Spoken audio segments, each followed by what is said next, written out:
Sa number 2, pagpalawig sang provisional authority sang traditional jeepney sa Bacolod ginahinyo sang transport group. May report si Nico Delfin.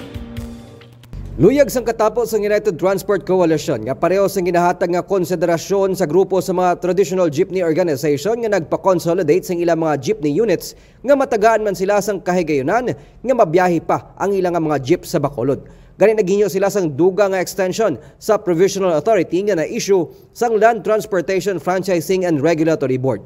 Ginpahayag ni Bacolod Alliance for Commuters, Operators and Drivers o Bacod President Rudy Catedral nga tuyo nila nga marinu ang ilang mga rehistro kag makakuha sang permit gikan sa syudad. Iniagod tigayon man nga makabiyahe ang masobra 1,000 pa ka mga traditional jeepney units. Kaya ang inang mga bag-o lang ginsulod sa consolidation, mayara ina sila ginatag dira nga ang LTFRB naton until December.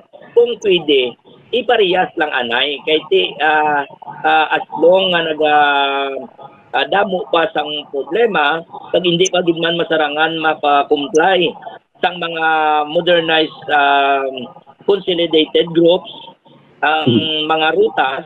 So, need naton nga marinyo anay kay kulang kayo kag para sa benepisyo ng aton pumuluyo sa Bacolod. Sa tinilikdan nga sesyon sang konseho, ginhinyo ni Kabacod Chairperson Lilian Simbrano ang isa ka tuig nga pagpalawig sang ila pagbiyahe pending sang pagproseso sa mga requirements para sa business permit.